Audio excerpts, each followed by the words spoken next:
It had been a few days since Spencer's accident, and he was cooped up at the works. One day, Duke came in, stopping next to him. Spencer looked over. "Oh, hello, Duke. What are you doing here?" "Ah, hello, Spencer. Don't mind me, just here for my routine maintenance," said Duke.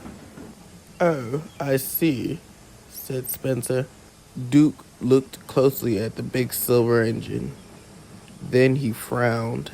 "Spencer, what's got you so down?" said Duke. "Well, I did cause a major accident in the yard, Duke. Sir Topham Hatt said he would speak to me later, but I haven't seen him yet.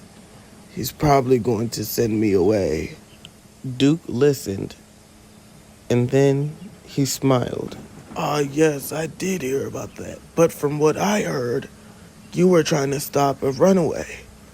That's not something I think the Fat Controller would send you away for." "But Duke, my dear engine, I didn't really stop the runaway. I still caused an accident."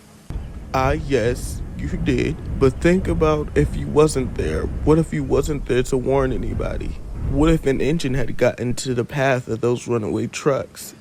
The accident could have been even more terrible than that." Spencer didn't say anything after that. He had a lot to think about. Meanwhile, Edward, Gordon, Rebecca, and Boca were talking. "I'm telling you, Gordon, he rushed past my station after the goods train. He was trying to stop the train." Then Rebecca spoke up. "He wouldn't have had to try and stop my train if I had just paid attention."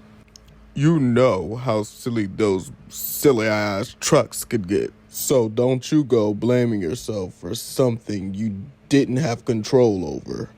I couldn't have put it better myself. None of this is your fault, Rebecca." "Oh, and that means it's Spencer's fault then, He didn't cause that accident on purpose. Plus, it's not like you would have went after the trucks yourself." Gordon looked sheepishly at his buffers. "Exactly what I thought. You know Spencer is nowhere to blame for that accident." One early morning, a month later, all the engines were just waking up to start their jobs for the day.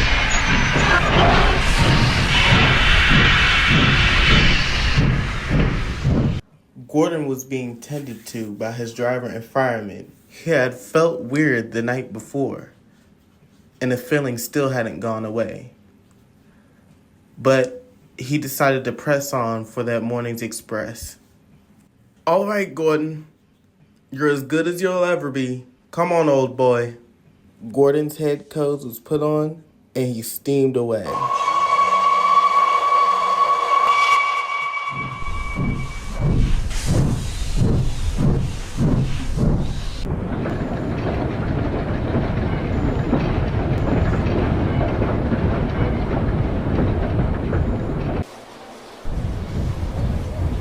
Gordon pulled into the station and came to a stop at platform 1.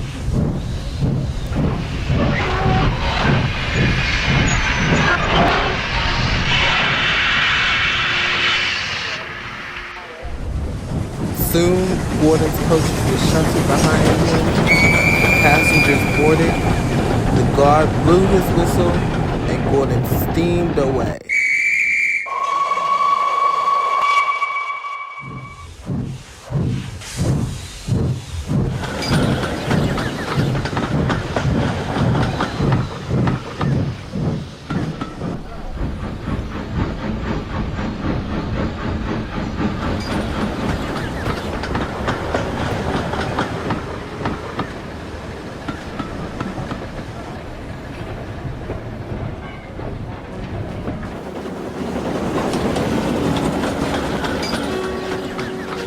Soon, Gordon was making good time down the main line of the express. He soared down the line.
Gordon neared Wellsbury, he felt a strange feeling again.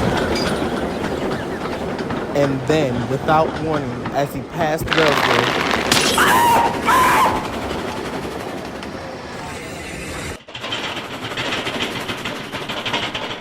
something broke, and Gordon was losing speed rapidly as he climbed the hill. His driver quickly assessed the situation and adjusted Gordon's controls. "It's up to you now, old boy." "Son, driver, now." Gordon's driver dropped sand on the rails, and Gordon dug his wheels into the sand. Good Strained up the hill.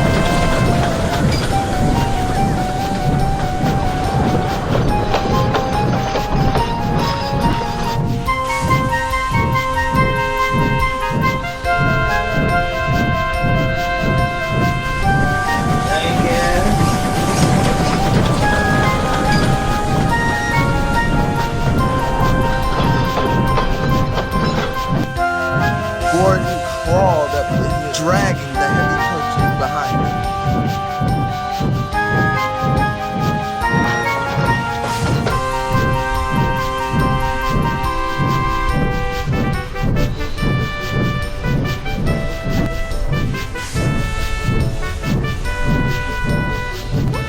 Monkey, go get a fucking cigarette! Gordon suddenly felt the rails begin to level out. He looked around and gasped. "Thank you, see ya!" Gordon dragged the heavy coaches over the hill. Each coach cresting the top became easier and easier. As Gordon reached the other side, his driver shut off speed, and Gordon coasted down the hill. He was out of breath and panting heavily. Pump those pistons, you steam-powered son of a bitch!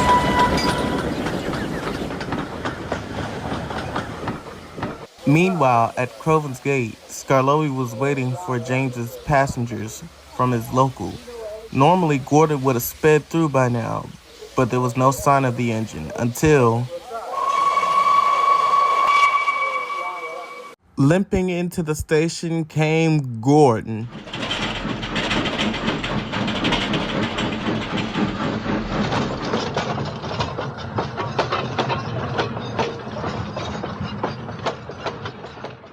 Skarloey watched as Gordon pulled into the platform, coming to a stop, panting heavily.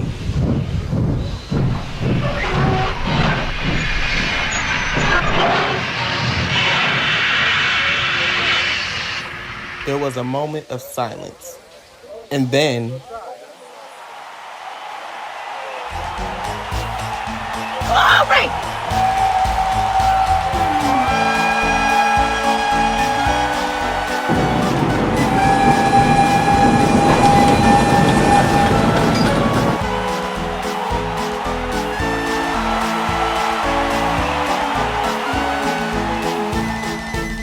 Gordon sat proudly at the station waiting for his rescue, and then there was a sudden shrill whistle.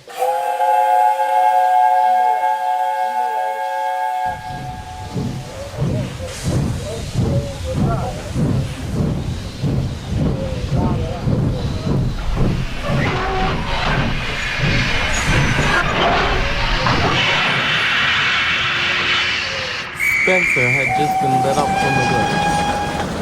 He beamed at Gordon. "Jolly good show, my dear cousin. Now, let's get these passengers to their station on time." And with that, the guard blew his whistle, and Spencer responded with a...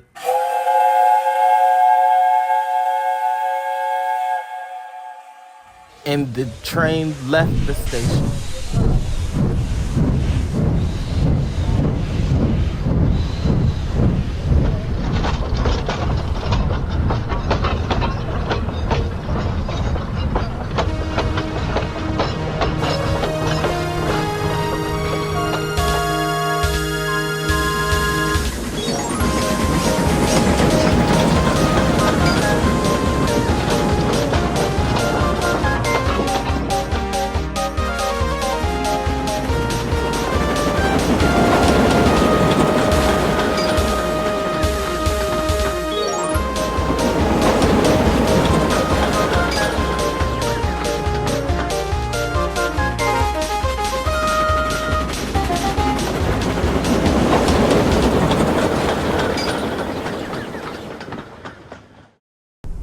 Later, after Gordon was delivered to the works, he sat there thinking about what Edward had told him, and then he heard puffing.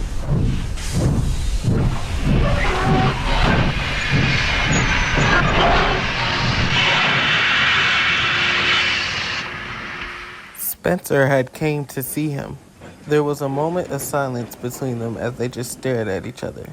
And then Spencer spoke. I want to apologize to you, my dear cousin, for the way I yelled at you.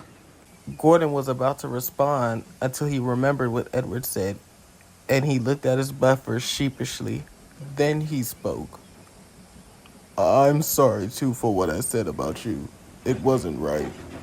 And you did a great job rescuing my train. Spencer chuckled. Well, my dear chap, I heard people could hear you from miles away going over that hill. And you did well to get your passengers to Croven's Gate. Gresley would be proud of you. Gordon chuckled. So is that you saying I am the better express engine after all? In your dreams, little cousin, chuckled Spencer. Gordon laughed. But remember who's the older cousin. And with that, the two Gresley Pacifics began lightly teasing each other. Impudent scallywags,